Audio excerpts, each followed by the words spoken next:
ಯಾರೋ ಒಬ್ಬ ಹುಡುಗ ನನ್ನ ಹತ್ರ ಬಂದು ಕೇಳಿದ, ಏನು ಅಂತಂದರೆ, ಸ್ವಾಮಿ ನಮಗೆ ಧರ್ಮದ ಬಗ್ಗೆ ಏನಾದರೂ ಸಂದೇಹ ಬಂದು ನಮ್ಮ ತಂದೆ ತಾಯಿಗಳ ಹತ್ರ ಕೇಳಿದಾಗ ಒಂದ್ಸಲಿ ಅವ್ರು ಹೇಳಿದರು, ಇದ್ರ ಬಗ್ಗೆ ಎಲ್ಲ ಪ್ರಶ್ನೆಗಳನ್ನು ಕೇಳಬಾರ್ದಪ್ಪ, ಇದನ್ನು ಮಾಡಬೇಕಷ್ಟೇ ಅಂಥೇಳಿ ಹೇಳಿದ್ದಾರೆ ಅಂಥೇಳಿ ಹೇಳಿದರು.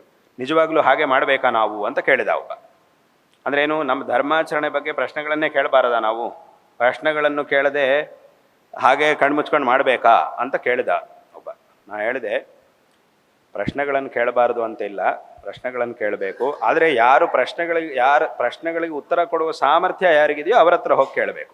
ಅಪ್ಪ ನಿಮ್ಮ ತಂದೆ ತಾಯಿಗಳಿಗೆ ನೀನು ಕೇಳಿದಾಗ ಪಾಪ ಅವ್ರಿಗೆ ಹೇಳಲಿಕ್ಕಾಗದೇ ಇರ್ಬೋದು, ಸ್ವಲ್ಪ ಕಷ್ಟ ಆಗಿರ್ಬೋದು. ಅವರು ಸಹ ಅಂದರೆ ಅವ್ರಿಗೂ ಆ ಪ್ರಶ್ನೆ ಮಾಡುವಂಥ ಮನಸ್ಥಿತಿ ಬರಲಿಲ್ಲ ಅಂತ ಕಾಣುತ್ತೆ.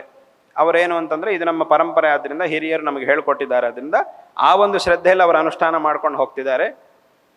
ಅದನ್ನೇ ನಿನಗೂ ಹೇಳ್ಕೊಟ್ಟಿದ್ದಾರೆ ಅಷ್ಟೇ, ಬಿಟ್ಟರೆ ಅವರದ್ದು ತಪ್ಪು ಅಂತಿಲ್ಲ. ಅವರ ಹತ್ರ ಜಾಸ್ತಿ ಆ ಉತ್ತರ ಕೊಡುವ ತಿಳುವಳಿಕೆ ಅವರ ಹತ್ರ ಇಲ್ಲದೆ ಇರ್ಬೋದು ಅಷ್ಟೇ. ಅವರು ಶ್ರದ್ಧೆಯಿಂದ ಅವರು ಆಚರಣೆ ಮಾಡಿ ನಿನಗೆ ಹೇಳ್ಕೊಟ್ಟಿದ್ದಾರೆ. ಆದರೆ ನೀನು ಪ್ರಶ್ನೆ ಕೇಳಬೇಕು, ಕೇಳಬಾರದು ಅಂತ ಯಾವತ್ತೂ ಹೇಳುವುದಿಲ್ಲ. ಪ್ರಶ್ನೆಗಳನ್ನೇ ಕೇಳಬಾರದು ಅಂತಂದರೆ, ಹಾಗಿದ್ರೆ ಇಷ್ಟು ವಿಸ್ತಾರವಾದಂತಹ ಸನಾತನ ಧರ್ಮದ ವಾಂಗ್ಮಯವೇ ಬೇಕಾಗಿಲ್ಲ. ಇಷ್ಟೆಲ್ಲ ವೇದಗಳು, ಶಾಸ್ತ್ರಗಳು, ಪುರಾಣಗಳು, ಇತಿಹಾಸಗಳು, ಈ ಎಲ್ಲ ಗ್ರಂಥಗಳು ಬಂದಿದ್ದು ಯಾಕೆ? ಎಲ್ಲರೂ ಏನು ಬೇಕಾದರೂ ಪ್ರಶ್ನೆ ಕೇಳಿ ಅದೆಲ್ಲದಕ್ಕೂ ಉತ್ತರ ಕೊಡಲಿಕ್ಕೋಸ್ಕರವೇ ಇಷ್ಟು ವಿಸ್ತಾರವಾದಂತಹ ಗ್ರಂಥರಾಶಿ ನಮ್ಮ ಧರ್ಮದಲ್ಲಿ ಬಂದಿದೆ.